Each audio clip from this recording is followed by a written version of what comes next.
Yeah, I do believe that it is, different for different people. It's a perception. But that still does not allow for oppression of certain rules and regulations, because you don't take away from the top, the bottom feel more comfortable. I think that would be an exact reflection of what's happening with our freedoms right now and the protests that are going on, with people saying things like, you don't quarantine the healthy, you quarantine the sick. These are ideas that are pinpointed in our situation, but they're very broad in perspective because they include the same systems that are running throughout our entire global existence. And yeah, so to me, I think that the problem is that we look at life as if the authority has some sort of control and can wield that to a positive or negative direction.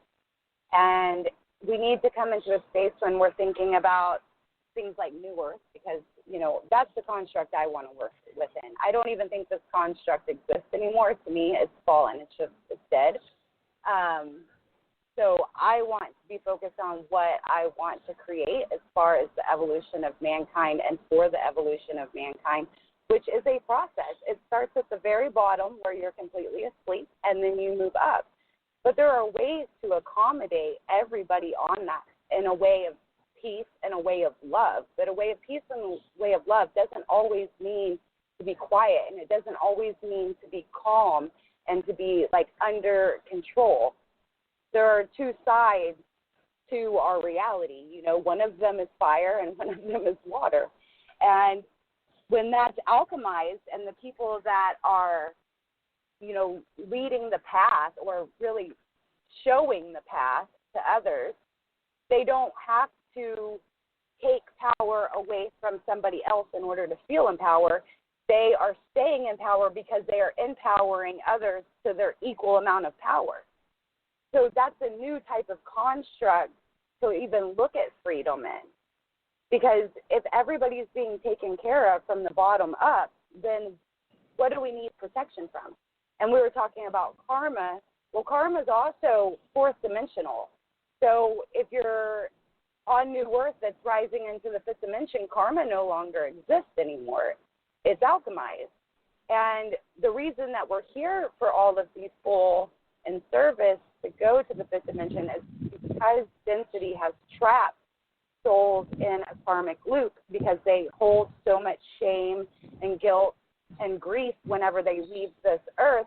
They're tricked into coming back because they're too heavy to break through the matrix sphere energetically. But isn't karma necessary? Isn't karma necessary to help people break through there, right? Those are the lessons that keep people learning over and over again until they are able to break that karma and ascend. Right, but we choose our own experience, and right now on this planet Earth, we're moving out of the state of being trapped in that karmic cycle because there was duality here, and then people felt shame for their duality aspect, and they were caught in that. So they stayed here. So they were learning lessons about duality. But there are plenty of planets and plenty of spaces available through multi-universes for people to go and experience different lessons. And this planet is trapped. So it's being evolved past the trap. I would say it's not trapped. I personally think this is part of our journey. This is part of the transition. You can't reach fifth dimension without experiencing fourth dimension, just like we couldn't experience fourth dimension without breaking through the third dimension. Right, but our Earth wasn't created third dimension. It was created in a higher frequency, and it was dragged down here. So, see that I don't have that understanding. I have the understanding that it was actually created at a lower dimension, a lower frequency, and that we have continued to ascend as we've worked our way from being rock.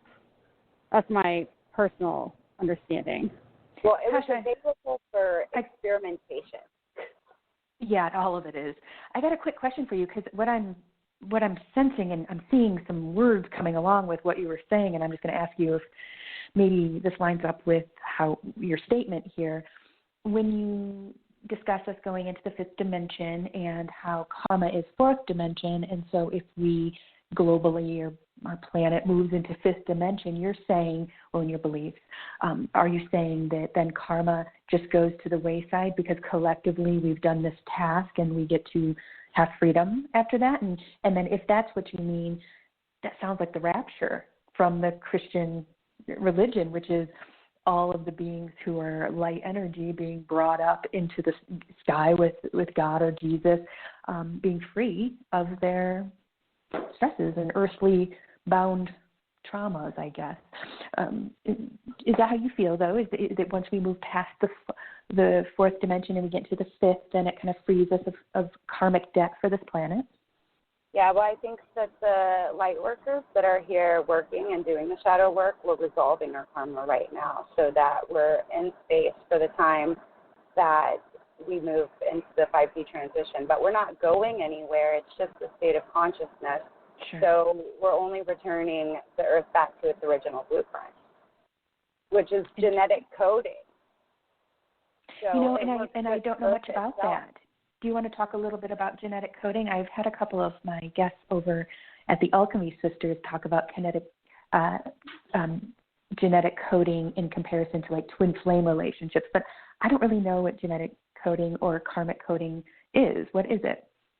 Well, the whole universe is energy, right? So whenever, like karma, how it would exist is if you experience something and then whatever you're feeling at the end of it is like your karmic imprint of the situation. So it can go both ways. It could go negative or positive.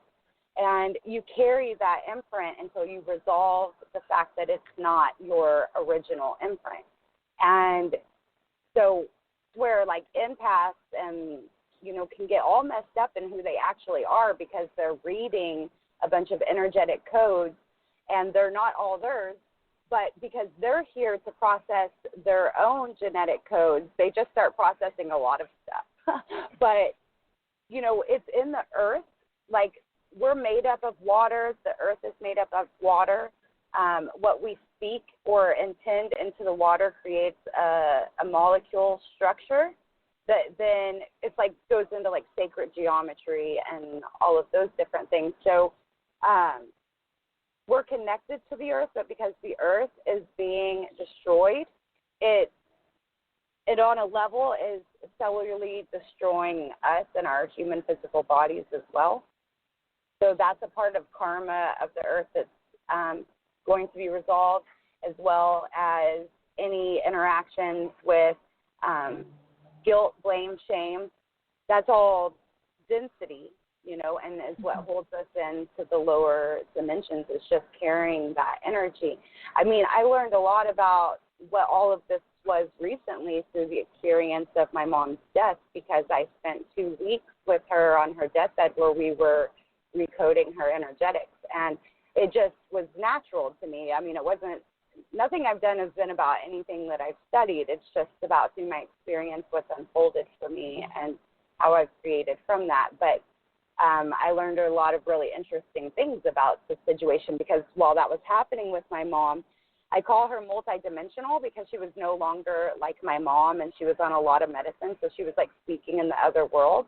And she would, say things and talk about stories that then my consciousness would understand what she was talking about and be able to like conceptualize the story of what was happening. So I know with that experience was a story of the karmic cycle trap, and a lot of what we were doing together was breaking down the programs in her mind in order to release density and gain, greed, and not being willing to let go of the heaviness because of shame and all of that, to create an energetic space for her to get through out of this dimension. And that is awesome. Tasha, have you ever heard of a death doula? It's the opposite of a birthing doula. You just help them out. You would be incredible at that for some people. It's something to think about in the future, holding space for people in that way. It's incredible, the perception. Sarah shared with us her ideas of karma. Tasha's sharing with us her ideas of karma. I have to say mine have some similar aspects of both, but is a different idea of karma, which takes us back to that all-important, all-encompassing reality, which is we all have such different perspectives, and it's beautiful. And I love hearing other people's perspectives because it helps me keep my dogma at bay. Now, I listen to Tasha's ideas, and I don't take it as 100% truth, but I hear some pieces that I like, and I'm like, gosh, that's interesting. And I push it up against my thoughts and theories, and I keep my ideas limber and loose, so in case I want to shift and change those ideas that I can. Again, keeping that dogma down. As the whole show is talked about, downward dogma. We always want to keep everything open and light, and knowing that so many different answers, so many different ways to reality. And again, what is that exactly? Just like freedom. It's hard to put a finger on freedom because the ideas for each person are going to be incredibly, incredibly different. Tasha, tell us real quickly, who are you going to take this Ascension Acceleration program from, in case some of our listeners are interested in some of your thought process in the way that you view things, because I think your friend there has some of the similar ones. Yes, his name is Brian Henry, and it's Ascension Academy for anybody that wants to check him out, for sure. He's fantastic. Beautiful. And it's just, again, it's so important to use your skills, and it's a very spiritual skill. It's a human skill, discerning what resonates as truth to you, and then, of course, it can be changed too, keeping the open mind of your discernment can change and shift. Some of my thoughts around karma at 21 are different at 42 that I am now. So if this virus has shown us anything, it's flexibility and movability and willingness to change is going to really sparkle in people. This is going to be a skill and a very admired personality trait, I think, going forever, but definitely into the future, because it's shifting and changing. Sarah, we haven't heard from you in a little while. Do you want to add any pieces or ideas or parts about karma or freedom so far? Maybe just kind of piggybacking on what you just mentioned about, shifting, changing, growing. I think the whole beauty of growth is that people can kind of absorb, or things that resonate today may not have resonated a year ago, may not resonate with you a year from now, because things in bits and pieces, they catch you when you need it. Like, if that makes sense. They catch you when you're ready for them. So, the book, The Celestine Prophecy, I read when I was 12. You did? And if I read it, that's young. Yeah, I was 12, and it changed my mind. It blew my mind. It changed my entire life. My mother read it at the same time as I did, and she's like, "That's the dumbest book I've ever read." And she wasn't ready for it. It just didn't resonate with her, right? Like, the same set of information, I was 12, resonated with me as a 12-year-old, and yet this woman who at the time was, 32, 33, and she's like, yeah, I couldn't even get past, the first couple chapters. And so, if she was to read it today, and I think I've recommended it before, it used to be one of these things that I used to buy and, hand out as gifts, because I'm like, you need this, right? Until I realized that's just not how that works. But on the other hand, maybe it found people at the right time. Maybe it'd sit on their shelves and they'd find it at the time that was right for them. But all of that to say is that, things that Tasha has said today, resonate, bits and pieces really resonate with me. And other pieces, I'm going to go back and I'm going to listen to this in 6 months, and I'm going to be like, oh, that bit wasn't really resonating with me before. So, it connects with me now, and I have kind of risen to the point in which that makes sense.